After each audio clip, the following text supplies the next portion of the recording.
దేవుని గూర్చి చెప్పిన దేవుడే, దేవుని గూర్చి చెప్పిన దేవుడే, తన కొరకు ఆనాడు చెప్పాడు యేసే గదా, తన కొరకు ప్రతిరోజు చెప్పాలి నీవే గదా. తన కొరకు నువ్వు చెబితే దైవానివే, తన గూర్చి నువ్వు చెబితే దైవానివే. నీ కొరకు చూశాడు ఆ దేవుడే. ప్రభునందు ప్రియమైన దేవుని పిల్లలరా, ఏర్పాటు చేయబడిన ఈ ఒకరోజు సభకు చేరి వచ్చిన దేవుని పిల్లలైన మీ అందరికీ ప్రభువైన యేసుక్రీస్తు నామమున శుభములు పలుకుతూ ఉన్నాను. ప్రియులారా, ఒక మంచి కార్యక్రమం, వాక్యాన్ని వినిపించాలి, అనేకులకు వాక్యాన్ని నేర్పించాలి అనే కార్యక్రమం దేవుడికి ఎంతో ప్రీతికరమైనది, దేవునికి ఎంతో ఇష్టమైనది. లోకంలో భోజనం పెట్టి బంధువులను ఆనంద పెట్టాలనుకునేవారు ఎంతోమంది ఉంటారు. ఏదో సహాయం చేసి ప్రజల మెప్పు పొందుకోవాలి అనుకునే వాళ్ళు ఎంతోమంది మనం కనబడుతూనే ఉంటారు. కానీ వాక్యాన్ని వినిపించి ప్రకటింపచేసి వారి జీవితాలను దేవుని వైపుకు మళ్ళించి దేవుణ్ణి ఆనంద పెట్టాలనుకునేవారు అతి కొద్ది మంది ఉంటారు. వారిలో ఈరోజు ఈ కుటుంబాన్ని మనం చూస్తున్నాం. దేవుని నివాస స్థలాన్ని గురించినటువంటి విషయం, దేవుడు ఉండే చోటు ఎక్కడ, దేవుడు నివసించేటువంటి ఆ ప్లేస్ మనకు కావాలి. ప్రతి మనిషి నివసించటానికి ఒక గూడు ఉంటుంది, దానికంటూ అడ్రస్ ఉంటుంది. మరి దేవుడు నివసించే చోటేంటి, దాని చిరునామా ఎక్కడ, దీని గురించి ఎక్కడ వెతికితే మనకు కనబడుతుంది. ఎక్కడ వెతికినా కనబడదు, ఒకే ఒక్క చోట కనబడుతుంది. అదే మీ చేతిలో ఉన్న బైబిల్. కారణం ఏంటంటే ఇది దేవుని పుస్తకం, ఇది దేవుని గ్రంథం. ఇది ఎలా దేవుని గ్రంథమో, ఇది ఎలా దేవుని పుస్తకమో అనేది భవిష్యత్తులో ఇప్పటికీ మీరు విన్నారు అనేక మంది చెప్పంగా, ఇంకా భవిష్యత్తులో అనేకమైన విషయాలు చెప్పే ప్రయత్నం చేయబోతున్నాను. అయితే ఒక మాట, మనిషి తన గురించి వ్రాసుకున్న పుస్తకాలు, అలానే ఒక మనిషి గురించి మరో మనిషి రాసిన పుస్తకాలు ఈ ప్రపంచంలో మన కళ్ళ ముందు కనబడుతున్నాయి. కానీ లోకాలను కలిగించిన దేవుడు తానే తన గురించి వ్రాయించుకున్న ఏకైక గ్రంథముగా బైబిల్ ఈరోజు మనం చూస్తున్నాం, మన చేతిలో ఉంది. ఇది పరిశుద్ధ గ్రంథం. ఎవరు పరిశుద్ధుడు? దేవుడు తప్ప ఎవరు? నేను పరిశుద్ధుడును అని చెప్పిన దేవుడెవరు? మనం నమ్మిన దేవుడు తప్ప. నాలో పాపం ఉందని చూపించగలిగిన వాడు ఎవడు అని సవాలు చేసిన మనిషి ఎవరు? యేసు తప్ప. కనుక ఇది పరిశుద్ధ గ్రంథం, దేవుని గ్రంథం. అంతేకాదు లేఖనాలలో కూడా ఇది యెహోవా గ్రంథం, ఇది దేవుని గ్రంథం, దీనిని మీరు పరిశీలించండి. ఎన్ని మాటలు మనం చూడలేదు. ఇది దైవావేశం వలన కలిగింది, పలికిన వారందరూ కూడా పరిశుద్ధాత్మ మూలముగా పలికిరి. ఈ మాటలన్నీ కూడా మనం వింటున్నప్పుడు, చదువుతున్నప్పుడు మనకిది దేవుని గ్రంథం అని ఒక నిర్ధారణ, ఒక కన్క్లూషన్కి మనం రాక తప్పదు. ఓకే, ఇక మరి అటువంటప్పుడు దేవుడు ఆయన ఉండే చోటేంటి, దాని అడ్రస్ ఏంటి అంటే, ఎక్కడ వెతికితే కనబడుతుందంటే ఎక్కడ వెతికినా మీకు కనబడదు అని ముందే చెప్పాను. వెతకవలసిన ఒకే ఒక చోటు, అదే లేఖనాలు, 66 పుస్తకాలు, బైబిల్. నిజంగా దేవుడు ఎక్కడుంటాడు అని ఈ బైబిల్ వెతకటం ప్రారంభిస్తే మొట్టమొదటి అసలు దేవుడు ఉండేటువంటి చోటు లేఖనాల ఆధారంగా పరలోకం. పరలోకంలో ఆయన ఎక్కడున్నాడు అనే విషయాన్ని లేఖనాలలో మనం చూస్తున్నప్పుడు బైబిల్లో పౌలు గారు తిమోతికి రాసిన మొదటి పత్రిక 6:16లో సమీపింపరాని తేజస్సులో ఆయన మాత్రమే, దేవుడు మాత్రమే, సమీపింపరాని తేజస్సులో దేవుడు మాత్రమే వసించుచు అమరత్వము గలవాడై ఉన్నాడు. మనుషులలో ఎవడును ఆయనను ఎవ్వడునూ ఆయన్ని చూడలేదు, ఎవ్వడునూ చూడనేరడు. అంటే దేవుడు అమరత్వం గలవాడు అనే ఒక విషయాన్ని పౌలు గారు తెలియచేస్తున్నాడు తిమోతికి. 1. 2, సమీపింపరాని తేజస్సులో ఆయన ఉన్నాడు. ఎక్కడ? మహాలోకం, అదే పరలోకం. దేవుడు పరలోకంలో ఉన్నాడా? ఆ పరలోకంలో ఉన్నాడు. పరలోకంలో ఎలా? ఆయన అమరుడు, అమరత్వం గలవాడు దేవుడు అంటే. అనగా అమరత్వం కలిగిన వాడుగా, ఎవరికి అందని, ఎవరు వెళ్ళలేని ఆ మహాలోకమైన ఆ పరలోకంలో దేవుడు ఉన్నవాడుగా మనకు కనబడుతున్నాడు. కేవలం ఈ ఒక్క మాటే కాదు, ఎన్నో మాటల్లో మనం చూస్తుంటాం అనుకోండి. యేసుక్రీస్తుల వారు కూడా తను భూమి మీద బ్రతికిన కాలంలో చేసినటువంటి ప్రార్థనలో పరలోకమందున్న మా తండ్రి అన్నాడు, ఆకాశం వైపు కన్నులెత్తి అంటాడు. ఇవన్నీ కూడా మనకి ఏంటంటే, తండ్రి ఎక్కడున్నాడు, దేవుడు ఎక్కడున్నాడు అనగా పరలోకంలో ఉన్నాడు అనే విషయం మనకు అర్థమవుతుంది.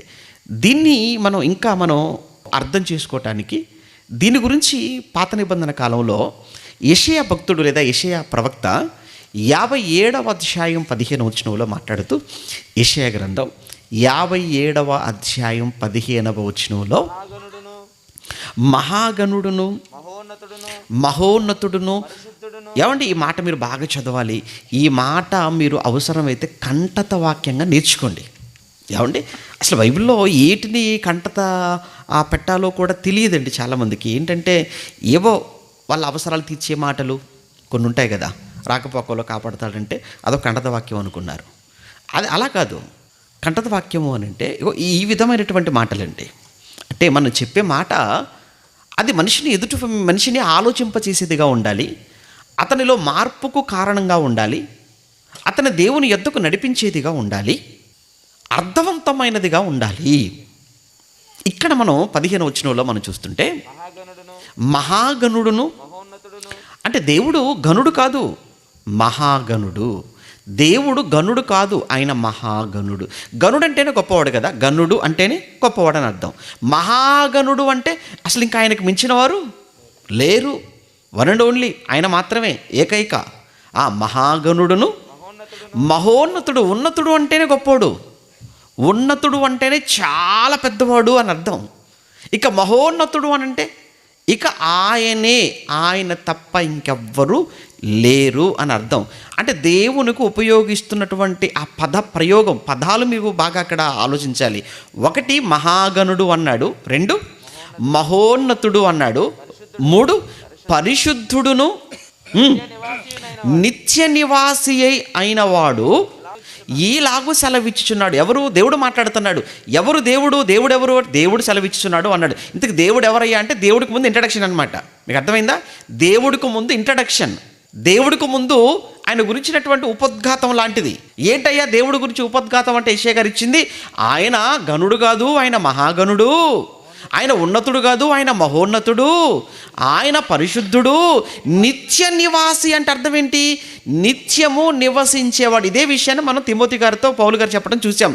అమరత్వము కలిగినవాడు అంటే ఆయన నిత్యము ఉండేవాడు, ఆయనకంటూ మరణము లేదు, ఆయనకు పుట్టుక ఉండదు, చావు ఉండదు, ఆయనకు ప్రారంభము లేదు, ముగింపు లేదు. ఆయనే దేవుడు, ఆయనే మహాగణుడు, ఆయనే మహోన్నతుడు, ఆయనే పరిశుద్ధుడు, ఆయనే నిత్య నివాసి, ఆయనే అమరత్వము కలిగిన వాడు. ఇన్ని గొప్ప క్యారెక్టర్స్ కలిగిన వాడు ఎవరు? దేవుడు. మరి ఇన్ని గొప్ప అర్హతలు కలిగిన, ఇన్ని గొప్ప క్యారెక్టర్స్ కలిగిన దేవుడు ఆయన ఉండే చోటు ఏంటో కావాలి. ఆయన ఉండే చోటు కోసం మనం వెతుకుతున్నాం ఇప్పుడు.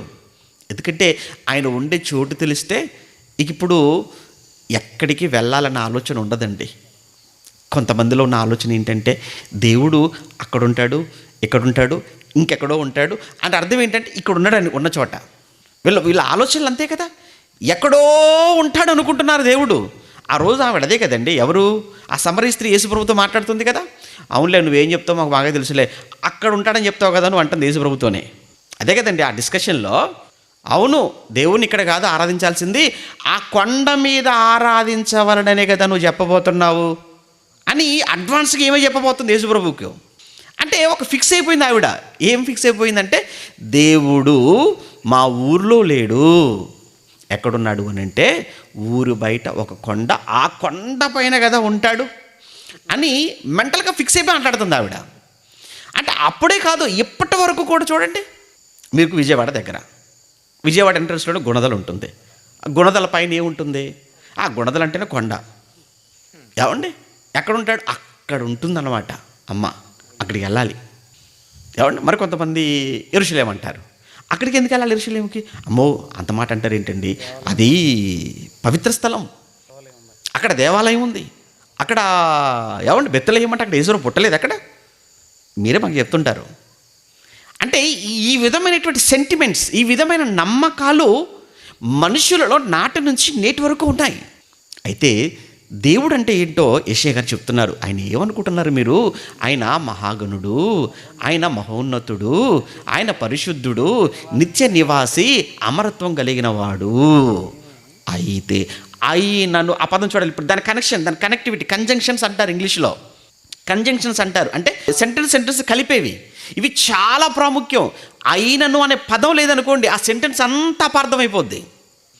అయినను అనేటువంటి ఆ మాటలో చాలా అర్థం ఉంది.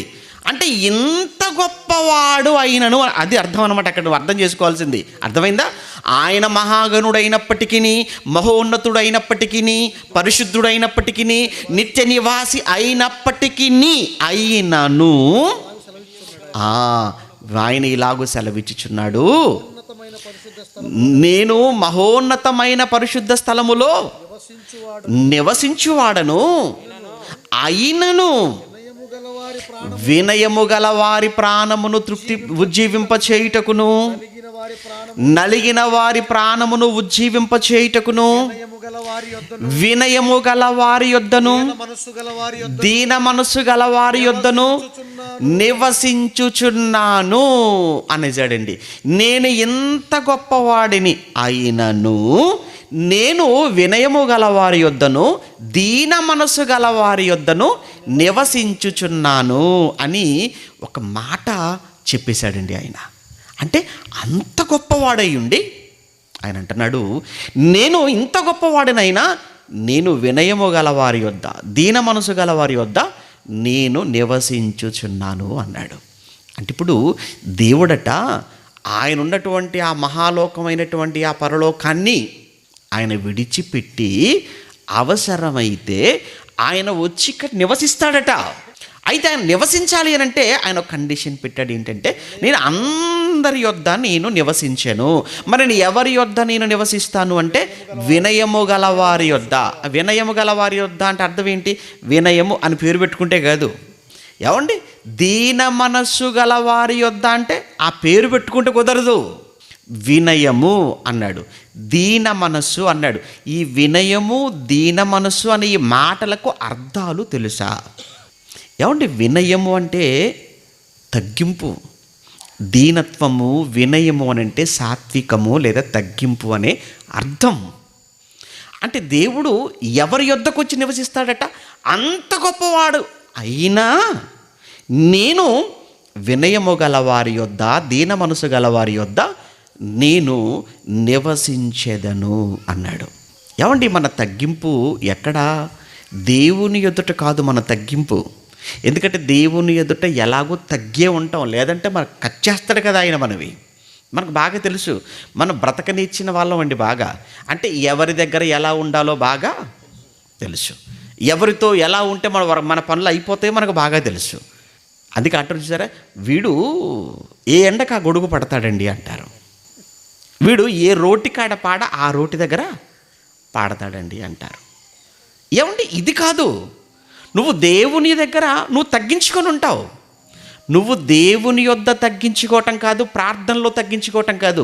నీవు నిజముగా వినయము గలవాడివైతే, నువ్వు నిజంగా దీన మనసు గలవాడివైతే నీవు నీ సహోదరుడి ఎదుట నువ్వు తగ్గించుకోగలవా? ఏమండి నేను అడుగుతున్నాను. తగ్గింపు అంటే దేవుని ఎదుట కాదు. చాలామంది ప్రార్థనలో చాలా తగ్గించుకుంటారు. ఎంత తగ్గించుకుంటారు ప్రార్థనలో? ప్రభువా నేను దుమ్ము వంటి దానను ప్రభువా, మర్చిపోయావా? నేను దుమ్ము ప్రభువా. ప్రభువా నీ ధూళి వంటి దానను ప్రభువా, నేను పురుగు వంటి దానను ప్రభువా. చాలా ఏమంటే అబ్బా ఈ ప్రార్థన వింటుంటే దేవుడికి ఎలా ఉండాలి? నీ ప్రార్థనలో కాదమ్మా నీ తగ్గింపు, నీ తోటి సహోదరి ఎడల నువ్వు తగ్గించుకొని ఉండగలుగుతున్నావా? ఇక్కడేమో ప్రార్థనలో తగ్గించుకుంటున్నావు, కానీ బయటికి వెళితే నీ సహోదరితో నువ్వు ఎలా మాట్లాడుతున్నావు? నీ ఇంట్లో వారితో ఎలా మాట్లాడుతున్నావు? నీ చుట్టూ ఉన్న వారితో నువ్వు మాట్లాడే ఆ విధానం ఏంటి? అక్కడ నీ బ్రతుకులో లేని తగ్గింపు, ప్రవర్తనలో లేని తగ్గింపు, ప్రార్థనలో ఎందుకు? నీలాంటి వారి దగ్గర దేవుడు ఉంటాడా? వినయము గలవారి ఎదుటను, దీన మనసు గలవారి ఎదుటను నేను నివసించుచున్నాను. దేవుడు రావాలి అక్కడి నుంచి, మహాలోకం నుంచి దేవుడు దిగి నీ దగ్గరకు వచ్చి నీతో ఆయన నివసించాలి అని అంటే నువ్వు ఎంత తగ్గించుకొని ఉండాలి? యేసుక్రీస్తుల వారు ఉన్నారు. ఆయన ఎంత తగ్గింపు కలిగిన వాడండి యేసుక్రీస్తుల వారు. ఎంత వినయం, ఎంత విధేయత కలిగిన వాడుగా కనపడతాడు మనకు. ఆయనకు ముందు యోహాను గారు వచ్చారు, యేసుక్రీస్తుల వారి కంటే ముందు. బాప్తిస్మం ఇచ్చి యోహాను గారు కూడా ఎంత తగ్గింపు ఆయన జీవితంలో. యేసు కంటే పెద్దవాడు 6 నెలలు ముందుగా వచ్చాడు. 6 నెలలు పెద్దవాడు ఆయన. ఒక రకంగా చెప్పాలంటే పరిచయం ఈయన ముందు ప్రారంభించాడు. ఎవరు? బాప్తిస్మం ఇచ్చి యోహాను గారు. ఇంకా చెప్పాలి అంటే యేసుప్రభుకు బాప్తిస్మం ఇచ్చినవాడు ఆయన. మీకు అర్థమైంది? యేసుప్రభుకి ఎవరు బాప్తిస్మం ఇచ్చారు? మనకి యేసుప్రభు గొప్పోడు, కానీ యేసుప్రభుకి ఎవరు బాప్తిస్మం ఇచ్చారు? యోహాను గారు. కానీ నేను ఏమన్నాడు తెలుసా? నేను ఎవరికి బాప్తిస్మం ఇచ్చానో తెలుసా అని అనలేదు ఆయన. ఇదిగో నా వెనకాల వచ్చుచున్నాడే, నా వెనకాల వస్తున్నాడు, నా తర్వాత వస్తున్నాడే, ఆయన నాకంటే కూడా శక్తిమంతుడు. అసలు వెనకాల వచ్చేవాడిని అలా మాట్లాడతారు ఎవరైనా? ఏయ్ నువ్వు నా వెనకాల వచ్చేవా, పడుండి అంటాడు అంతే. నేను ముందు, నువ్వు వెనక. ఇది యేసు ఏమండి, ఇది యోహాను గారిలో ఉన్న తగ్గింపు. ఇంకా మాట్లాడుతూ అంటాడు, నేను మీకు నీళ్ళలో ఇస్తున్నాను, కానీ ఆయన అగ్నిలో మీకు బాప్తిస్మం ఇస్తాడు. ఇగో ఆయన నా వెనకాల వస్తున్నాడు కదా అని తక్కువ అనుకోకండి మీరు. నేను ఆయన చెప్పుల వారును విప్పుటకు కూడా నేను పాత్రుడను కాను అని ప్రజలందరి ముందు మాట్లాడిన మాట అండి యోహాను గారు. ఇది యేసు ప్రభుతో అన్న మాట కాదు, ప్రజలందరి ముందు మాట్లాడాడు. అలానే బ్రతికాడండి యోహాను గారు. అంటే యోహాను గారిలో మనం ఏం చూస్తున్నామంటే వినయం. యోహాను గారిలో మనకు కనిపించేది ఏంటంటే దీన మనస్సు. ఇక యేసుక్రీస్తుల వారిలో కూడా మనం అదే దీన మనస్సును చూస్తున్నాం. దీన మనస్సు. యేసుక్రీస్తుల వారిలో వినయం. నేను దీన మనస్సు గలవాడను. నిజంగా యేసుప్రభుల వారిలో దీన మనసు ఉందా? ఎందుకు లేదండి? యేసుప్రభుల వారిని ఏమండి ఎన్ని మాటలు అన్నారో ఆయన్ని మనకు తెలియదా చెప్పండి? యేసును ఇంతమంది ఎన్ని మాటలు అన్నారో, ఇంతమంది ఎన్ని నిందలు వేశారో ఆయన జీవిత చరిత్ర మనం చదువుతుంటే మనకు కనబడుతుంది కదా. తిండి పెడితే ఏమన్నారు తెలుసా అండి? తిండిపోతూ అన్నారు. నీళ్ళని ద్రాక్షారసంగా మార్చి అందరికీ ద్రాక్షారసాన్ని ఇస్తే ఏమన్నా తెలుసా అండి? ఆయన్ను తాగుబోతుగా చేసేసారు. ఏంటి ఆయన్ని తిండిపోతూ అన్నారు, తాగుబోతూ అన్నారు. దయ్యాలను వదలగొడితే దయ్యం పట్టింది అన్నారు, దయ్యాలకు అధిపతి అన్నారు. ఆఖరికి ఇంట్లో ఉన్న వాళ్ళు ఏమన్నారు తెలుసా? పిచ్చి పట్టింది మా వాడికి అనేశారు. మతి చెల్లించినవాడు, ఇంట్లో ఉన్నవారు మతి చెల్లించినవాడు అన్నారు. సమాజంలోకి వెళ్ళిపోతే దయ్యం పట్టినవాడు, దయ్యాలకు అధిపతి, తిండిపోతూ, తాగుబోతూ అని రకరకాలుగా యేసుక్రీస్తుల వారిని మాటలతో ఎంతగా నిందించాలో, ఎంతగా హింసించాలో, ఎంత టార్చర్ పెట్టాలో పెట్టారు. కానీ యేసుక్రీస్తుల వారు ఎప్పుడూ కూడా కనీసం వారి వైపు తిరిగి నన్ను ఎందుకు ఇలా అన్నారు అని కూడా ఆయన ఎప్పుడూ అడగలేదు. ఆయన తన పని తను చేసుకుంటూ వెళ్ళిపోయాడంటే. అలానే ఆయన చివరి ఘట్టాన్ని మనం చూసినప్పుడు కూడా ఎంతగా హింసించారో, ఎంతగా హేళన చేశారో ఆయనను. ఏంటి రాజు అట కదా, నువ్వు రక్షించుకో, ఆ తర్వాత మమ్మల్ని కూడా రక్షించు. నువ్వు రాజు అట కదా, హేళన. నువ్వు ప్రవక్త అట కదా, నిన్ను కొట్టింది ఎవరో చెప్పి ఇప్పుడు కొట్టి అంటే ఎంత హేళన చేశారు. కానీ మహానుభావుడు మాట్లాడలేదు. ఆఖరిగా మాట్లాడిన మాట, తండ్రి వీరేమి చేయుచున్నారో వీరు ఎరుగరు, వీరిని క్షమించు అన్నాడు. అంటే ఎంత విధేయత చూపించాడు, ఎంత తగ్గింపు, ఎంత దీనత్వం. ఇప్పుడు చదువుకున్న మాట, అంత గొప్ప దేవుడు అయినప్పటికీ ఆయన ఎంత గొప్పవాడైనప్పటికీ కూడా ఆయన వచ్చి నివసిస్తాను అన్నాడు. ఎవరి దగ్గర? వినయము గల వారి యొద్ద, దీన మనస్సు గల వారి యొద్ద నేను నివసిస్తాను అన్నాడు. ప్రియులారా, ఒక్కసారి దేవుడి యొక్క ప్రయాణాన్ని మీకు జ్ఞాపకం చేయాలి. ఈ సమయంలో దేవుడు పరలోకంలో, ఒకానొక సమయంలో పరలోకంలో ఉన్న ఆయన ఎప్పుడెప్పుడు ఎలా ఎలా ఆయన మనుషుల మధ్యకు ఎలా వస్తూ అంటే ఆయన ప్రయాణాన్ని ఎలా ఆయన చేస్తూ వచ్చాడో ఏమంటే లేఖనాల ఆధారంగా మనం చూస్తూ వస్తే ప్రారంభం నుంచి కూడా మొట్టమొదటి దేవుడు ఇశ్రాయేలీల మధ్యకు దేవుడు వచ్చినట్టుగా మనం చూస్తుంటాం. ఆయన ఇశ్రాయేళ్ల మధ్యకు వచ్చినట్టుగా ప్రారంభంలో అంటే ఆయన నివాసం ఇశ్రాయేళ్ల మధ్య ఉన్నట్లు ప్రారంభంలో కనబడుతుంది. ఎలా అంటే ఇశ్రాయేలీలు ఐగుప్తు నుంచి వాళ్ళు బయలుదేరారు, ఐగుప్తు నుంచి కనానుకు బయలుదేరారు. ఇలా ప్రయాణపు మధ్యలో సీనాయి కొండ దగ్గరకు వచ్చారు, సీనాయి కొండ దగ్గర ఆగారు. ఆ సమయంలో దేవుడు మోషేని పిలిచాడు. మోషేని పిలిచి మోషేతో చెప్తున్నాడు, మోషే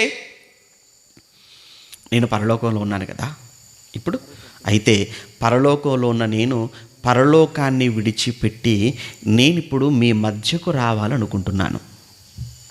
దేవుడు మొట్టమొదటి చూడండి, మహాలోకం ఆ పరలోకాన్ని ఆయన విడిచిపెట్టి పరలోక నివాస స్థలం, పరలోకం అంటే నివాస స్థలం, పరలోకం అనే ఆయన నివాస స్థలాన్ని విడిచిపెట్టి ప్రప్రథమంగా దేవుడు భూమి మీదకి రాబోతున్నాడు. ఎక్కడికి రాబోతున్నాడో భూమి మీద అంటే ఇశ్రాయేలీల మధ్యకు రాబోతున్నాడు. అప్పుడు మోషేతో చెప్తున్నాడు, అయితే నేను మీ మధ్యకు వచ్చి నేను మీ మధ్య నివసించటానికి మీరు నా కోసం ఒక గుడారాన్ని నువ్వు ఏర్పాటు చేయాలి మోషే అన్నాడు. అలాగే నాయన అన్నాడు. కొలతలన్నీ చెప్పాడు, దీంతో చేయాలో చెప్పాడు, ఎవరితో చేయించాలో కూడా మొత్తం అంతా అయిందేనండి. ప్లాన్ ఎవరిది? దేవుడిదే. ప్రత్యక్షపు గుడారం చెయ్యి అన్నాడు. అది ఎలా చేయాలో చెప్పాడు, కొలతలు చెప్పాడు. ఎవరితో బెసలేల్ అనే ఒక వ్యక్తి ఉంటాడు, చాలా చాలా ప్రజ్ఞ కలిగిన వాడు. ఆయనైతే కరెక్ట్గా చేయగలడు, నువ్వు ఆయనతోనే చేయించాలి అని దేవుడు మోషేతో మరీ చెప్పి ఆ బెసలేల్ అనే ఆ వ్యక్తి ద్వారా ప్రత్యక్షపు గుడార నిర్మాణాన్ని ప్రారంభించాడు. అదే కదండి. ఒకసారి మీరు చూస్తారా, నిజమో కాదో? 25 నిర్గమాకాండం 25వ అధ్యాయం, నిర్గమాకాండం 25వ అధ్యాయం 8వ వచనం. నిర్గమాకాండం 25:8లో మోషే నేను వారిలో అనగా ఇశ్రాయేలీలలో నివసించినట్లు వారు నాకు పరిశుద్ధ స్థలమును నిర్మించవలెను, నేను నీకు కనపరచు విధముగా మందిరము యొక్క ఆ రూపమును దాని ఉపకరణములన్నిటినీ ధూపమును అని అవన్నీ కూడా చెప్తూ వచ్చేసాడండి. ఇంకొక మాట 29వ అధ్యాయానికి వెళ్దాం.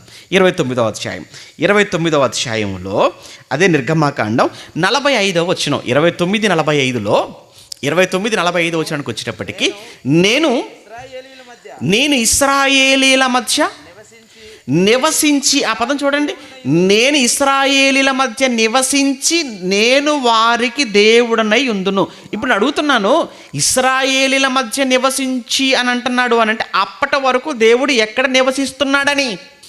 ఆయన పరలోకంలో ఉన్నాడు, మర్చిపోకూడదు.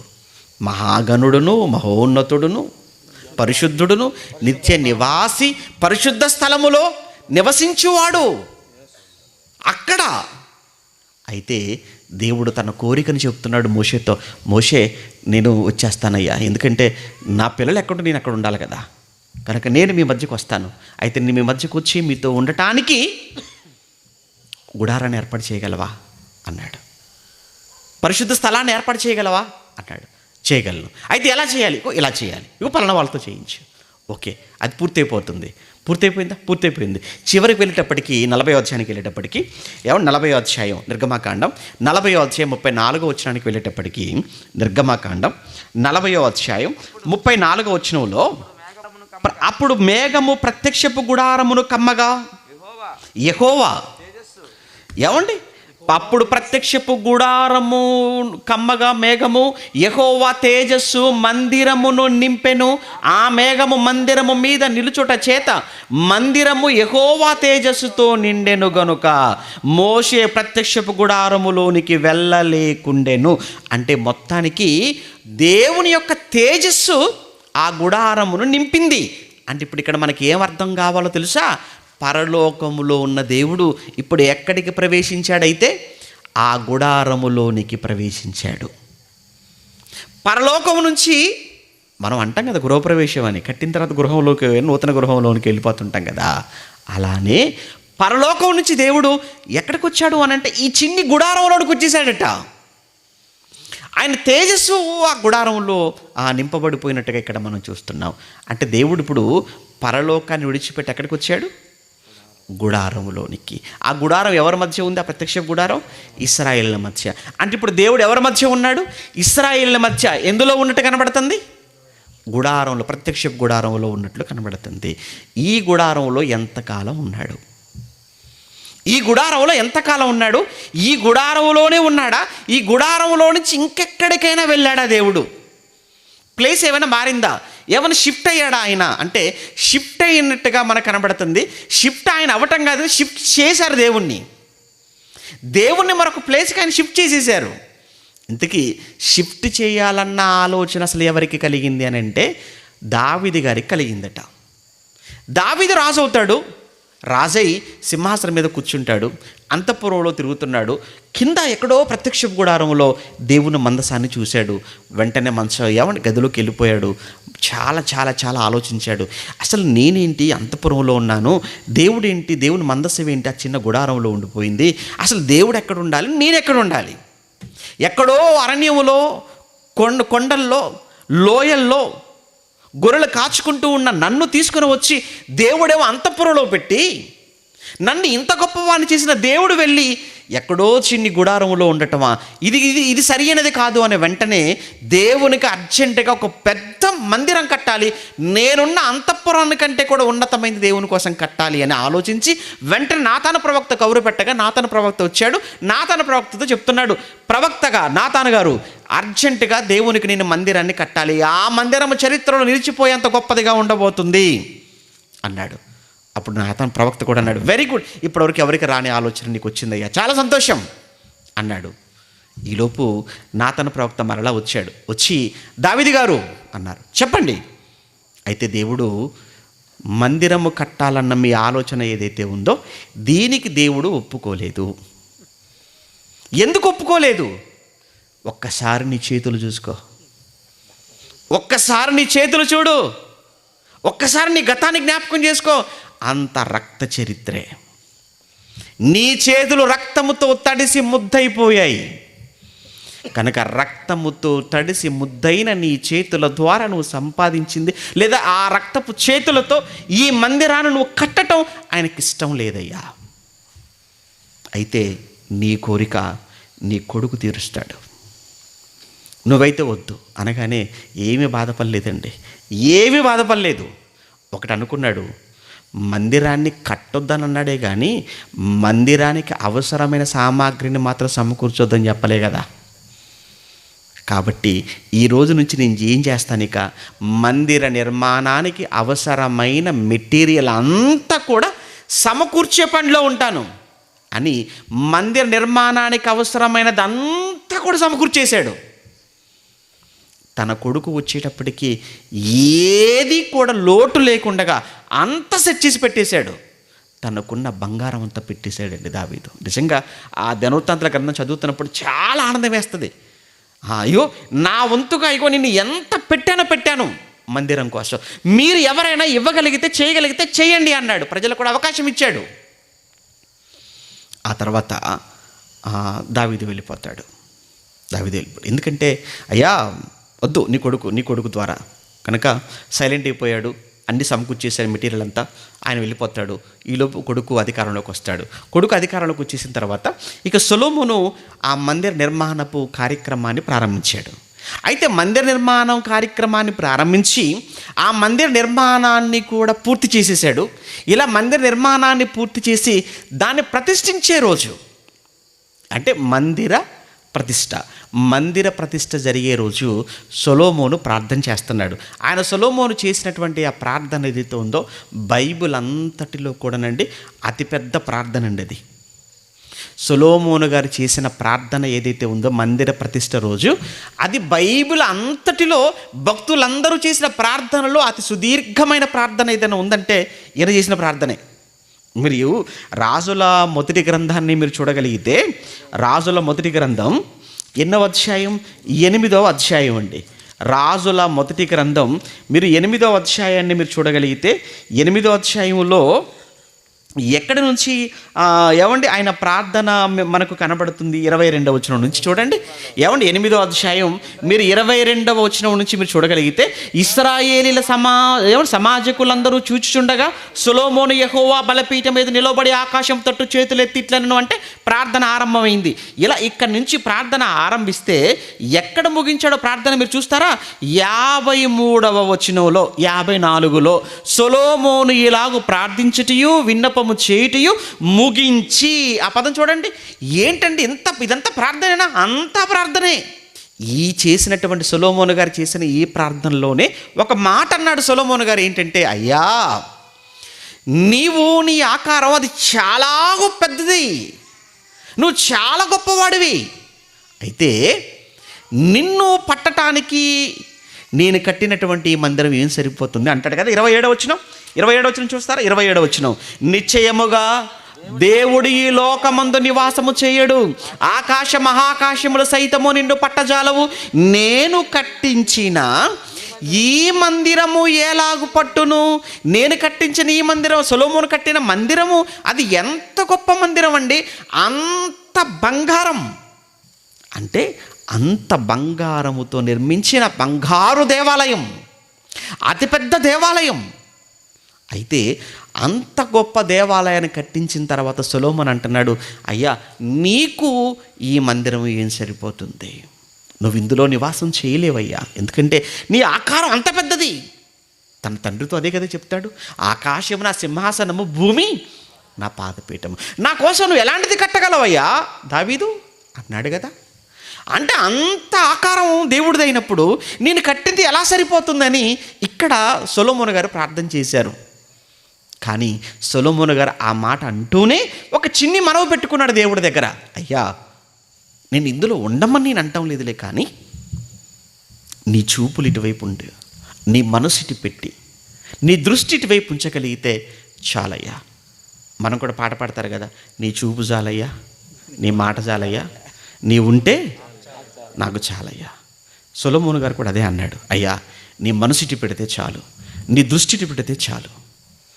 ఏమంటే ఇటువైపు తిరిగి ప్రార్థన చేసినప్పుడల్లా ఆ మనవులు నువ్వు వింటే చాలు, అదే అంటాడండి. అప్పుడు దేవుడు కూడా యాక్సెప్ట్ చేశాడు. ఓకే, నేను వచ్చేస్తాలే, ఇక నువ్వు ఇంతగా కోరుకుంటున్నావు కదా, నేను ఇప్పుడు మరలా నువ్వు కట్టిన ఈ మందిరము లోపలికి నేను వచ్చేస్తాను. ఇది ఎక్కడ చెప్తాడు? దేవుడిచ్చే రిప్లై చూస్తారా? 9వ అధ్యాయం రాజుల మొదటి గ్రంథం, అదే రాజుల మొదటి గ్రంథం 9వ అధ్యాయం 1వ వచనం నుంచి, సొలొమోను యెహోవా మందిరమును రాజనగరును కట్టుటయు తాను చేయకోరినదంతటిని చేయుటయు ముగించిన తర్వాత గిబియోనులో ప్రత్యక్షమైనట్లు 2వ మారు యెహోవా సొలొమోనుకు ప్రత్యక్షమై అతనితో ఈలాగు సెలవిచ్చెను. ఎవరు? దేవుడే సొలొమోనుతో సెలవిచ్చేటువంటి మాట, నా సముఖమందు నీవు చేసిన ప్రార్థన. ఎక్కడ చేశాడు? ఇప్పుడు చూశారు కదా, 22వ వచనం నుంచి 54వ వచనం వరకు అదంతా ఎవరు చేసిన ప్రార్థన? అది సొలొమోను చేసిన ప్రార్థన. నీవు నా సముఖమందు చేసినటువంటి ప్రార్థన విన్నపములను నేను అంగీకరించి తిని, రైట్, నా నామమును అక్కడ సదాకాలము ఉంచుటకు, నా నామమును అక్కడ సదాకాలము ఉంచుటకును, తర్వాత అక్కడ నా దృష్టియు నా మనస్సును ఎల్లప్పుడూ అక్కడ ఉండును అన్నాడు. చూడండి, నా మనస్సును నా దృష్టియు ఎల్లప్పుడూ అక్కడ, నా మనస్సు ఉంటుందిలే అక్కడ, నా దృష్టి ఉంటుందిలే. ఎవరంటున్నారు ఈ మాటలు? దేవుడు. అంటే ఇప్పుడు దేవుడి యొక్క దృష్టి, దేవుడి యొక్క మనసట ఇప్పుడు ఎక్కడుందట? యెరూషలేము. అంటే ఒకప్పుడు ప్రత్యక్షపు గుడారం, అక్కడి నుంచి దేవుని ఇప్పుడు ఎక్కడ తీసుకొచ్చేశాడు? యెరూషలేము దేవాలయములోనికి దేవుడు అక్కడికి వచ్చినట్లు, అక్కడ ఉంటానని దేవుడే స్వయంగా చెబుతున్నట్టు కనబడుతుంది. మరి ఇక్కడ ఎంతకాలం ఉన్నాడు? ఇక్కడైనా చివరి వరకు ఉన్నాడా? ఏమండి, ఇక్కడైనా దేవుడు చివరి వరకు ఉన్నాడా అంటే ఇక్కడ కూడా దేవుడు చివరి వరకు లేడు. ఉంటాను సదాకాలము అన్నాడు, కానీ కండిషన్స్ అప్లై అన్నాడు. సదాకాలం ఉంటాను కానీ కండిషన్, కానీ ఆ కండిషన్ ఏదైతే ఉందో ఆ కండిషన్ను పక్కన పెట్టారు ఇశ్రాయేలీలు. అప్పుడు దేవుడు మరలా యెరూషలేము దేవాలయాన్ని కూడా దేవుడు విడిచిపెట్టినట్టు ఆ తర్వాత కాలంలో మనకు కనబడుతుంది. ఎప్పుడు అది ఏజ్కేలు గారి కాలం, అంటే బబులోనీయులు దాడి చేసేటువంటి కాలం అది. ఒక్కసారి ఇప్పుడు ఆ సందర్భంలోకి వెళ్దాం. దేవుడు యెరూషలేము మందిరంలో ఉన్నాడా, ఖాళీ చేశాడా? దేవుడు యెరూషలేము మందిరం మీదనే తన మనసు పెట్టుకున్నాడా, లేదంటే వదిలేశాడా యెరూషలేము మందిరాన్ని? ఇప్పుడు ఒక్కసారి మనం ఏమంటే ఆయన యెరూషలేము మందిరం పైన పెట్టాడా దృష్టిని, లేదంటే ఆయన దృష్టి మార్చుకున్నాడా అని మీరు చూస్తే ఏజ్కేలు గ్రంథం 9వ అధ్యాయం, ఏమంటే ఏజ్కేలు గ్రంథం 9వ అధ్యాయానికి మనం వెళ్ళగలిగితే, ఏజ్కేలు గ్రంథం, ఏమంటే ఏజ్కేలు గ్రంథము అని అంటే ఇది చెరలో ఉన్నప్పుడు, ఏమంటే యూదులు చెరలోనికి వెళ్ళిన తర్వాత చెరలో ఉంటుండగా ఏజ్కేలు రాసినటువంటి గ్రంథము. 9వ అధ్యాయం మీరు చూడగలిగితే 3వ వచనంలో, ఏమంటే ఇశ్రాయేలు 9వ అధ్యాయం ఏజ్కేలు 3వ వచనంలో, ఇశ్రాయేలీల దేవుని మహిమ తానున్న కెరూబు పై నుండి దిగి మందిరపు గడప దగ్గరకు వచ్చి నిలిచి అన్నాడు. మొత్తానికి కెరూబు దానిపైన దేవుని మహిమట ఏమైపోయిందట, మందిరపు గడప దగ్గరకు వచ్చి, కెరూబు పై నుంచి, కెరూబు ఎక్కడ ఉంటుంది, మందసం పైన కదా, అక్కడ నుంచట ఆయన మహిమ ఏమైపోయిందట, దిగిపోయి మందిరపు గడప దగ్గరకు వచ్చేసింది. అంటే మందిరములో నుంచి దేవుడు వెళ్ళిపోవడానికి ఆయన సిద్ధంగా ఉన్నాడు. మందిరాన్ని ఖాళీ చేయబోతున్నాడు. ఇప్పుడు యెరూషలేము మందిరాన్ని దేవుడు ఖాళీ చేయబోతున్నాడు. ఎక్కడి వరకు వచ్చాడట ఇప్పుడు, గడప దగ్గరకు. ఎందుకండి ఆయన మందిరాన్ని ఖాళీ చేయబోతున్నాడు, యెరూషలేము మందిరాన్ని అని అంటే, మీరు 8వ అధ్యాయం మొత్తం కూడా మీరు చదవండి. అక్కడ ఇశ్రాయేలీలు లేదా యూదులు ఆ మందిరములో చేసిన భయంకరమైన హేయమైన కృత్యములు, మందిరములో కావచ్చు, వాళ్ళ ఇళ్లలో కావచ్చు, పట్టణంలో కావచ్చు, కంప్లీట్గా ఇశ్రాయేలీలందరూ కూడా దేవుణ్ణి పక్కన పెట్టేసి అన్ని దేవతల వైపు తిరిగినట్టుగా, విగ్రహాలను పెట్టి అక్కడ ఆరాధన చేస్తున్నట్టుగా ఆ సందర్భం అంతా కూడా 8వ అధ్యాయం అంతా మనకు కనబడుతూ ఉంది. ఇటువంటి పరిస్థితుల్లో నేనెందుకు ఇక్కడ, ఏది నాకు అసహ్యమో, ఏది నాకు ఇష్టము లేదో, నాకు ఇష్టము లేని నాకు అసహ్యమైన కార్యక్రమాలు నా కళ్ళ ముందే చేస్తున్నప్పుడు, జరుగుతున్నప్పుడు నేను ఎలా ఉండగలను ఇక్కడ అని దేవుడు ఇప్పుడు ఆ మందిరములో ఉన్నటువంటి ఆ కెరూబు పై నుంచి ఆయన తన మహిమ దిగిపోయి గడప దగ్గరకు వచ్చిందట. గడప దగ్గర రావటం చూసాము. ఇప్పుడు అసలు మందిరాన్ని విడిచిపెట్టిందా? మందిరాన్నే కాదండి, ఏకంగా దేవుడు పట్టణాన్నే వదిలిపెట్టేస్తున్నాడు. ఇప్పుడు ఇక యెరూషలేము పట్టణాన్ని విడిచిపెట్టి వెళ్ళిపోతున్నాడు మరలా. ఎక్కడున్న దేవుడు ఎక్కడికి వచ్చాడు? ఎక్కడో మహోన్నతుడుగా పరలోకంలో ఉన్న దేవుడు ఏమంటే గుడారములోనికి వచ్చాడు. గుడారములో ఉన్న దేవుడు ఎక్కడికి వచ్చాడు? మందిరంలోకి వచ్చాడు. మందిరములో ఉన్న దేవుణ్ణి వీళ్ళుగా ఆ మందిరములో నుంచి, ఏకంగా పట్టణంలో నుంచే ఆయనను వెళ్ళిపోయేటట్టుగా చేశారట. 11వ అధ్యాయానికి వచ్చేటప్పటికి దేవుడు పట్టణాన్ని విడిచిపెట్టి వెళ్ళిపోతున్న పరిస్థితి మనం చూస్తారా? 11వ అధ్యాయంలో మీరు 23వ వచనాన్ని మీరు చూడగలిగితే, 11వ అధ్యాయం 23వ వచనం ఏజ్కేలు 11:23లో, పట్టణపు మరియు యెహోవా యొక్క మహిమ, చూడండి, మరియు యెహోవా యొక్క మహిమ ఎక్కడికి వచ్చి నిలిచిందని చూసారు మీరు 9వ అధ్యాయంలో, మందిరపు గడప దగ్గరకు వచ్చి నిలిచిందని చూసారు. ఎక్కడ? 9వ అధ్యాయంలో 9వ అధ్యాయం 3వ వచనంలో మందిరపు గడప దగ్గరకు వచ్చి నిలిచిందని చూశారు.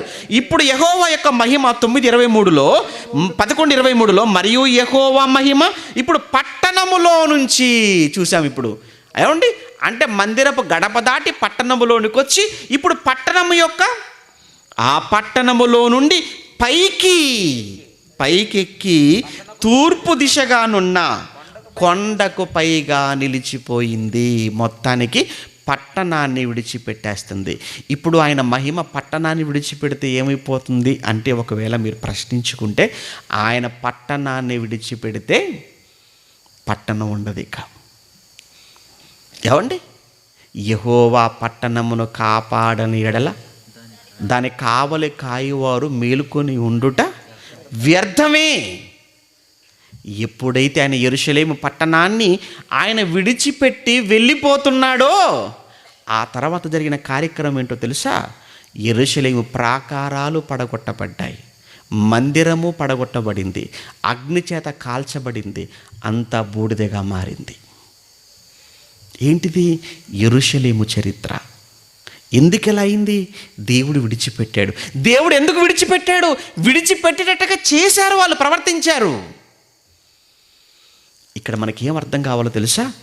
దేవుడు విడిచిపెడితే పరిస్థితి ఎలా ఉంటుందనంటే ఇలానే ఉంటుంది. దేవుడు విడిచిపెట్టకూడదు. దేవుడు పట్టణాన్ని విడిచిపెడితే, దేవుడు దేశాన్ని విడిచిపెడితే, నిజమండి. ఇశ్రాయేలు చరిత్ర ఒక మాట చెప్తాను, ఇశ్రాయేలీల మీద జరిగినన్ని దాడులు, వారి మీదికి వచ్చిన ఏమండి ఆ జరిగిన యుద్ధాలు ప్రపంచంలో ఎక్కడ జరగలేదు. కారణం, దేవుణ్ణి అంతగా బాధ పెట్టినటువంటి జాతిగా చరిత్రలో నిలిచిపోయారండి ఇశ్రాయేలీలు. అనేకమైన దాడులు వాళ్ళ మీదనే జరిగాయి, అనేకమైన యుద్ధాలు. కారణం, దేవుణ్ణి అంతగా హింసించారు, దేవుని అంతగా బాధ పెట్టారు. దేవుడు ఇప్పుడు పట్టణాన్ని విడిచిపెట్టి వెళ్ళిపోతున్నాడు. ఆయన పట్టణాన్ని విడిచిపెట్టి వెళ్ళిపోతున్నాడు. ఎప్పుడైతే ఆయన పట్టణాన్ని విడిచిపెట్టేశాడో ఇక ఆ తర్వాత పట్టణం సమాధిగా మారిపోయింది, శ్మశానముగా మారిపోయింది, ఎక్కడ చూసినా రాళ్ళ దిబ్బలుగా మారిపోయింది. జంతువులు ఏమంటే పురుగులకు, విసర్పాలకు నిలయంగా మారిపోయింది అది. కారణం, దేవుడు విడిచిపెట్టడం.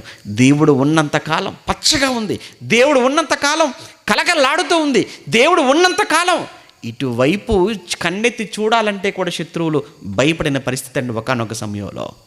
కానీ ఎప్పుడైతే దేవుడికి విరుద్ధమైన, దేవుడు అసహించుకునే కార్యక్రమాలు చేయటం ప్రారంభించారో యూదులు, అక్కడ నుంచి వాళ్ళ పతనం ప్రారంభమైంది. అది కాస్త పీక్ స్టేజ్కి వెళ్ళిపోయింది. ఇక దేవుడు ఇక ఉండలేను అని దేవుడే తనకు తానుగా ఇక ఆ దేవాలయంలో నుంచి బయటకు వచ్చేసాడు. ఎప్పుడైతే తన మహిమ బయటికి వెళ్ళిందో ఆ తర్వాత శత్రువులు చుట్టూ చేరిపోయారు, మొత్తాన్ని నేలమట్టం చేసేశారు. ఏం నేర్పిస్తుంది ఈ సంగతి? దేవుడు విడిచిపెట్టిన పట్టణం పరిస్థితి అలా ఉంటే, దేవుడు ఒకవేళ నిన్ను విడిచిపెడితే నీ పరిస్థితి ఏంటి, నా పరిస్థితి ఏంటి? దేవుడు విడిచిపెట్టిన పట్టణం పరిస్థితి అలా మారిపోతే, దేవుడు ఒకవేళ నిన్ను విడిచిపెట్టినా, నన్ను విడిచిపెట్టినా, మనల్ని దేవుడు విడిచిపెడితే మన ముగింపు ఎంత భయంకరంగా ఉంటుందో అన్న సంగతి నీకు అర్థం కావడానికి సందర్భం చెప్పాను. ఓకే, ఇప్పుడు దేవుడు ఆ పట్టణాన్ని విడిచిపెట్టేశాడు, వెళ్ళిపోయాడు. మరి ఎక్కడున్నాడు ఇప్పుడు ఆయన? ఇప్పుడు ఎక్కడున్నాడో కావాలి. ఇప్పుడు ఆయన ఎక్కడున్నాడు, ఇప్పుడు ఆయన ఎక్కడికి వచ్చాడు, ఇప్పుడు ఎవరితో ఉంటున్నాడు, ఆయన నివాసస్థలం. ఇప్పుడు ప్రజెంట్ ఆయన నివాసస్థలం మనకు కావాలి, ప్రజెంట్ ఆయన ఉండేటువంటి చోటు మనకు కావాలి అని ఇప్పుడు మరలా మనం క్రొత్త నిబంధనకు వచ్చి మనం వెతకడం ప్రారంభిస్తే, క్రొత్త నిబంధనలో ఆయన ఇప్పుడు ఎక్కడున్నాడో మంచి మాట పౌలు గారు ఎఫెసీయులకు రాస్తూ 2వ అధ్యాయం, అపోస్తలుడైన పౌలు ఎఫెసీయులకు రాసిన పత్రిక 2వ అధ్యాయం చివరి మాట. ఎఫెసీయులకు రాసిన పత్రిక 2వ అధ్యాయం చివరి మాట అండి. ఆయనలో అనగా దేవునిలో, క్రీస్తులో అని అర్థం. ఆయనలో, క్రీస్తులో మీరు కూడా ఆత్మ మూలముగా దేవునికి, చూసారా, మీరు కూడా ఆయనలో, మీరు కూడా ఆత్మ మూలముగా దేవునికి నివాస స్థలమై ఉండుటకు కట్టబడుచున్నారు. ఏంటి? ఆత్మ మూలముగా దేవునికి నివాస స్థలముగా ఉండుటకు కట్టబడుచున్నారు అని మాట్లాడాడు. అంటే ఇంతకీ ఎవరికి చెప్తున్నాడు పౌలు గారు ఈ మాట? ఎఫెసీలకు చెప్తున్నాడు. అంటే ఎఫెసీ సంఘానికి చెప్తున్నాడు. అంటే సంఘానికి చెబుతున్నాడు అని అంటే, సంఘములో ఉన్న వారు ఒక్కొక్కరు ఒక్కొక్క రాయిగా దేవుని నివాస స్థలముగా కట్టబడుచున్నారు. అంటే ఇప్పుడు దేవుడు ఉండే చోటు, దేవుడు ఉంటానన్న చోటు ఏంటయ్యా అంటే అదే ఇప్పుడున్నటువంటి సంఘం. సంఘంలో ఎవరున్నారు? నువ్వు. సంఘంలో ఎవరున్నారు? నేను. సంఘంలో ఎవరున్నారు? మనమందరం. ఆయన ఒకానొక సమయంలో మన దగ్గరికి వచ్చాడు, వచ్చి మన తలుపు తట్టాడు. తలుపు తీసాం. అదే ప్రకటన గ్రంథంలో చెప్తుంటాడు.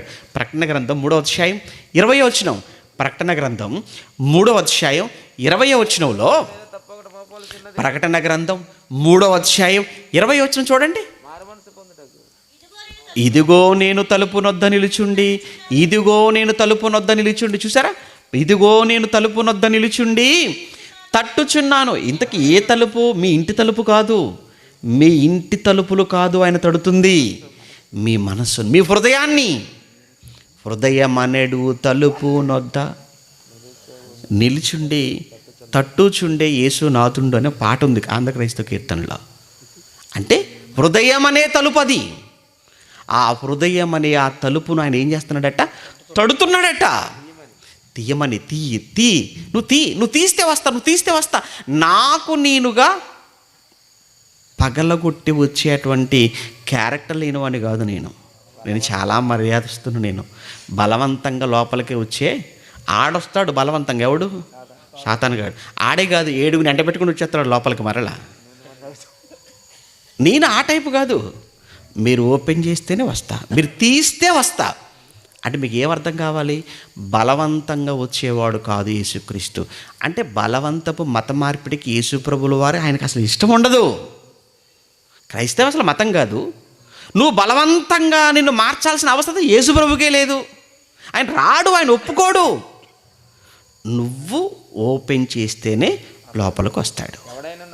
అందుకే అన్నాడు, ఎవడైనను నా స్వరము విని తలుపు తీసిన ఎడల, ఎవడైనను నా స్వరము విని తలుపు తీస్తే లేదంటే పక్క వెళ్ళిపోతాను, లేదంటే ఇంకొకరి దగ్గరికి వెళ్ళిపోతాను.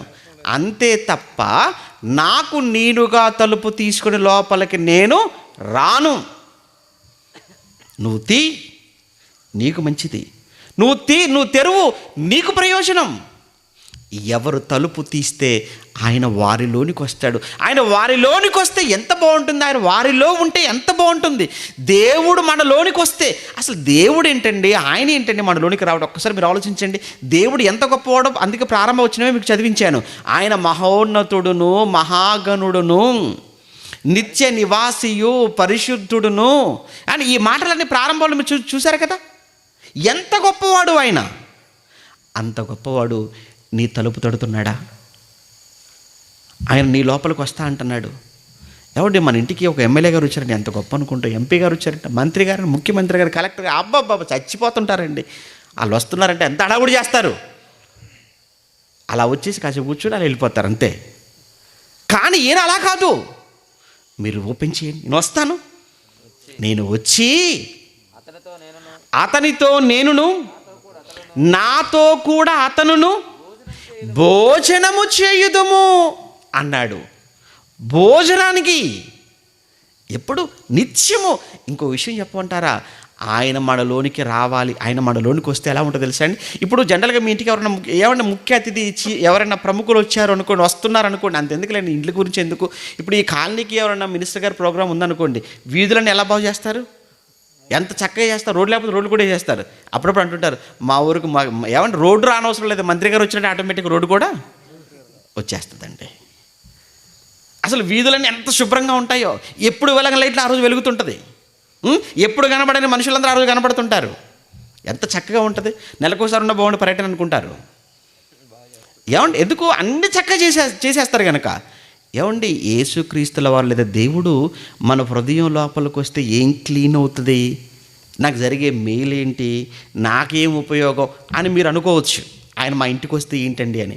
నిజంగా యేసుక్రీస్తుల వారు నీ హృదయంలోనికి వస్తే పోయే చెత్త ఏంటో చెప్పమంటావా? ఏమండి ఎవరైనా మీ ఇంటికి వస్తున్నారు పెద్దవాళ్ళంటే వీళ్ళంతా బూజు దులిపేసి చక్కగా అంత నీట్గా చేసి ఎంత చక్కగా పెట్టేసుకుంటారు. సేమ్ ఆయన మనలోనికి వస్తే జరిగేది ఏంటో తెలుసా? మొత్తం క్లీన్ అయిపోతుందండి హృదయం అంతా. లోపల ఉన్న చెత్త అంతా వెళ్ళిపోద్ది. లోపల ఏముంది చెత్త అంటారా? చెత్త కాదండి, అది పరమ చెత్త. లోపల ఏ విధమైనటువంటి చెత్త ఉందో ఒకసారి చూస్తారా మీరు? లిస్టే ఇస్తాను మీకు, లిస్ట్ రాసుకోండి మీరు. ఆ లిస్ట్ సరుకు లిస్ట్ కాదు, ఇది మీ లోపల ఉన్న లిస్ట్. ఇది మార్కు సువార్త 7వ అధ్యాయం. ఏమండి మార్కు సువార్త 7వ అధ్యాయం 21వ వచనంలో లోపల నుండి, మార్కు 7:21లో లోపల నుండి అనగా మనుషుల హృదయములో నుండి దురాలోచనలు 1, జారత్వము 2, దొంగతనములు 3, నరహత్యలు 4, వ్యభిచారములు 5, లోభములు 6, చెడుతనము 7, కృత్రిమము 8, కామ వికారము 10, మత్సరమును 12, దేవదూషణయు, అహంభావము 13, అవివేకము 14. ఇలా చెప్పుకుంటూ పోతే చాలా పెద్ద లిస్టే ఉంది. ఈ చెడ్డవన్నీ లోపల నుండి అనగా హృదయములో నుండి ఏ బయలు వెళ్ళును అంటే ఇన్నున్నాయా లోపల? ఇన్నున్నాయా? ఎన్నున్నాయో మీకు రౌండ్ టిక్ చేసుకోండి. అన్నిటికీ చేసుకోవాలి, ఎందుకంటే అన్నీ ఉంటాయి కాబట్టి. ఏమండి ఏది లేదని కాదు, అన్నీ ఉంటాయి. ఇప్పుడు ఇవన్నీ కూడా పోవాలి అని అంటే నిజంగానే నా ఎందుకు తడుతున్నాడో తెలుసా? ఆయన వస్తే లోపల ఇవన్నీ బయటకు వచ్చేస్తాయి. ఆయన వస్తే ఇవన్నీ వెళ్ళిపోతాయి. అవన్నీ వెళ్ళిపోతే ఏమండి ఆయన నీతో ఉంటాడు. ఆయన నీతో ఉంటూ అంటారు, ఆయన నీలో ఉండి, ఆయన నీలో ఉంటే, ఆయన మనలో ఉంటే మనమే ఆయనకు దేవుని నివాస స్థలముగా ఏమైపోతున్నామట, మనం కట్టబడుచున్నాము అన్నాడు. మళ్ళీ ఎఫెసీ పత్రికకు వచ్చేసి ఎఫెసీ పత్రిక 2వ అధ్యాయం, ఎఫెసీ పత్రిక 2వ అధ్యాయం 22వ వచనంలో ఆయనలో మీరు కూడా ఆత్మమూలముగా, ఆయనలో అంటే యేసుక్రీస్తులో, ఆయన ఎవరంటే మూలరాయి. యేసు ఎవరండి? ఆయన మూలరాయి. మనమందరము సజీవమైన రాళ్ళం. అయితే ఆయనలో మీరు కూడా ఆత్మమూలముగా దేవునికి నివాస స్థలముగా ఉండుటకు కట్టబడుతున్నాము. మనమందరము కూడా కట్టబడుతున్నాము. ఎలా కట్టబడుతున్నాము? దేనికి కట్టబడుతున్నాము అంటే దేవుడు ఉండేటువంటి ఆలయముగా ఈ దేహాన్ని మార్చుకోవడానికి మనం ఏమైపోతున్నాం? కట్టబడుతున్నాం. అంటే కన్స్ట్రక్షన్ ప్రాసెస్ ప్రారంభమైపోయింది. చివరికి ఎలా అయిపోవాలో తెలుసా? ఈ దేహం దేవునికి కంప్లీట్గా ఆలయంగా. అంటే చివరికి వెళ్ళేటప్పటికి ఏమండి ప్రారంభంలో పుట్టిన తర్వాత వెంటనే నడవరు, వెంటనే పరిగెత్తరు కదా, నెమ్మదిగా.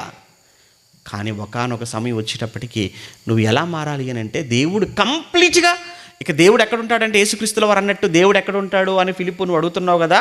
దేవుడు ఎక్కడుంటాడు అంటే దేవుడు ఎలా ఉంటాడు అంటే నాలాగానే ఉంటాడు. నన్ను చూసినవాడు తండ్రిని చూసినట్లే. అంటే మన ప్రారంభం ఒడిదుడుకులు ఉండొచ్చు, కానీ అలా అలా అలా కట్టబడుతూ ముగింపుకు వెళ్ళేటప్పటికి ఎలా మారిపోవాలి అని అంటే ఆలయంగా మారిపోవాలి. దేవుడు ఉండే ఆలయంగా. అలా మారిపోతున్నారా? దేవుడేంటి, ఆయన ఏంటి, ఆ లోకాన్ని వదిలిపెట్టడం ఏంటి, ఈ లోకంలో నీలో నాలో మనందరిలోకి ఆయన రావాలి అనుకోవటం ఏంటి, మనతో ఉండాలనుకోవటం ఏంటి చెప్పండి. అంటే అది దేవునిలో ఉన్నటువంటి తగ్గింపండి, దేవునిలో ఉన్న వినయం. చూసారా అంత గొప్పడు. అందుకే ఆయనను అన్న పదాన్ని చదివినప్పుడు అక్కడే మనకు అర్థం కావాలి. ఆయన మహోన్నతుడును, మహాగణుడను, ఆయన పరిశుద్ధుడును, నిత్య నివాసి అయినప్పటికీ ఆయనను, ఆయన వినయము గలవారి యొద్దను, దీన మనసు గలవారి యొద్దను ఆయన నివసించును. అది అంత గొప్ప దేవుడై ఉండి అంతగా తగ్గించుకొని ఇదిగో నీ దగ్గరకు వస్తాను, నీతో ఉంటాను అని అంటే ఏమైంది చెప్పండి. అంటే ఇప్పుడు ప్రస్తుతానికి దేవుడు ఉండే చోటు ఎక్కడ అంటే ఇదిగో సంఘం. దేవుడు ఉండే చోటు ఎక్కడ అంటే మన దగ్గరే. ఒకప్పుడు దేవుడే స్వయంగా ఇశ్రాయేలుతో మోషేతో చెప్పాడు, మోషే నేను ఉండటానికి నా కోసం నువ్వు ప్రత్యక్ష గుడారాన్ని సిద్ధం చేయ అన్నాడు. అందులో ఉన్నాడు. ఆ తర్వాత అక్కడి నుంచి ఎందులోకి వెళ్ళాడు? ఆయన దేవాలయంలోనికి వెళ్ళాడు. అది కూడా విడిచిపెట్టేశాడు. ఆ తర్వాత జరిగినటువంటి పరిణామాలు, ఆ తర్వాత జరిగినటువంటి సందర్భాలలో దేవుడు నేను మీ మధ్యకు వచ్చేస్తాను, మరలా మీతో ఉంటాను అంటే ఇప్పుడు దేవుడు ఎక్కడుంటాడు అనంటే ఇప్పుడు నువ్వు ఏదో స్థలం చెప్పటం, లేకుంటే ఏదో నిర్మాణాన్ని చూపించటం కాదు. ఇప్పుడు దేవుడు ఎక్కడుంటాడు అంటే సంఘము. ఎక్కడ దేవుడు ఉంటాడంటే మాలోనే, ఎక్కడుంటాడంటే నాలోనే అని చెప్పుకునేంత ఉన్నతంగా నువ్వు నేను మనమందరము ఉండాలి. కనుక దేవుడు నివసించే చోటు, దేవుడు నివసించే స్థలం అనేటప్పటికీ ఇప్పుడు ఈ కాలానికి ఏంటంటే మనమే దేవుడి నివాస స్థలముగా, దేవుడు నివసించే చోటుగా, దేవునికి ఆలయముగా మనం మారిపోవాలి. సంఘం మారిపోవాలి. దేవుడు ఉంటే ఎలా ఉంటుంది? దేవుడు ఉంటే అల్లరి ఉంటుంది. అక్కడ దేవుడు ఉంటే ఎలా ఉంటుంది? వినయం ఉంటుంది. దేవుడు అంటే వినయం. ఒక్కసారి మీరు ఆలోచించండి, మీలో ఆ లక్షణాలు ఉన్నాయా? వినయం ఉందా? విధేయత ఉందా? దీన మనసు ఉందా? క్షమ ఉందా? ప్రేమ ఉందా? సహనం ఉందా? ఓర్పు ఉందా? ఈ లక్షణాలు మీలో ఏమున్నాయో ఆలోచించండి. వీటిలో ఏవి లేవు అని అంటే మీలో దేవుడు ఎలా ఉంటాడు? మీతో దేవుడు ఎందుకుంటాడు? ఎంతసేపు నేను అనేటువంటి ఒక అహంకారం. ఒక వ్యక్తి మాట్లాడుతూ దేవుడు ఉండాలంటే రెండండి. ఒకటి ఏంటంటే ఐ షుడ్ బి డై అంటాడు.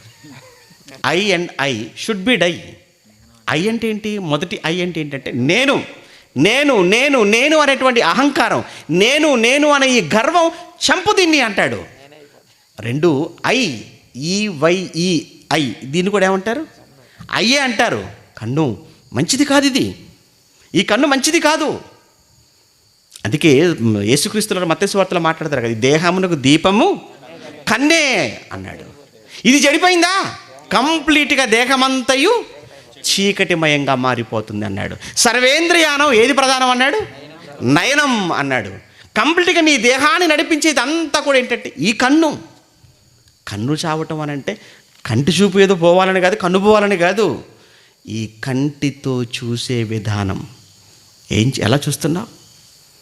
కన్ను చూచుట చేత తృప్తి పొందేది కాదు. కన్ను చూచిన ప్రతిదాన్ని కోరుకునేది, కావాలనుకునేది. అది చావాలి, ఆ ఆశ చావాలి.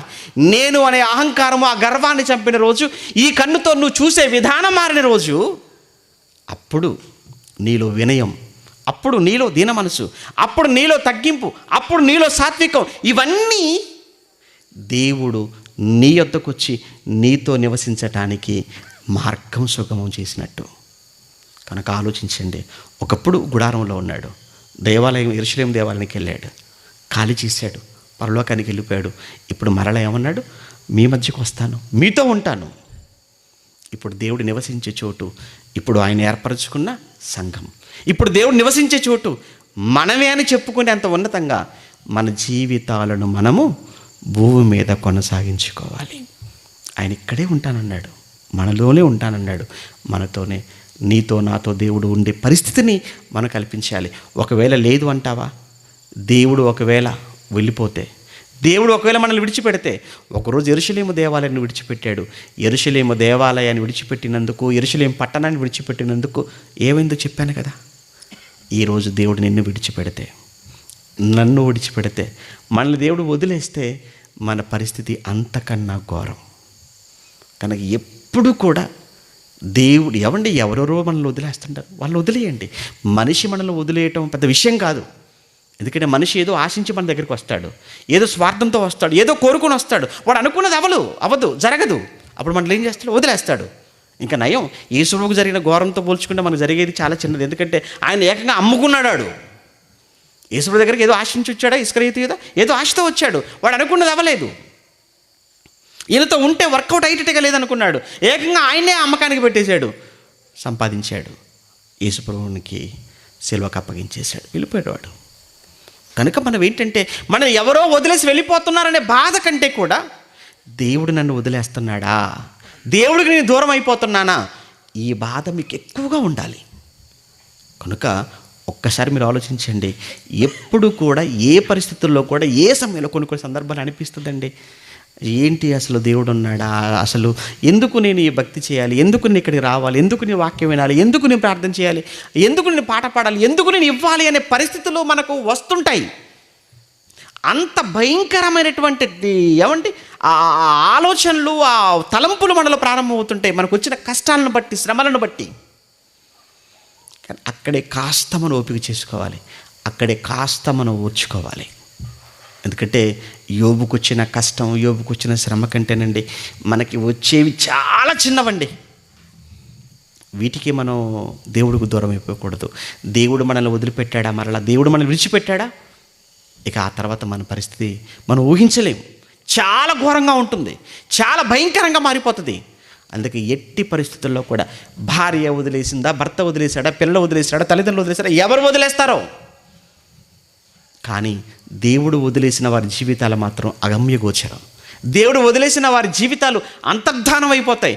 దేవుడు వదిలేసిన వారి జీవితాలు ఆ తర్వాత ఆరని మంటల్లోకి వెళ్ళి అనంతకాలం భయంకరమైనటువంటి వేదన అనుభవించక తప్పదు.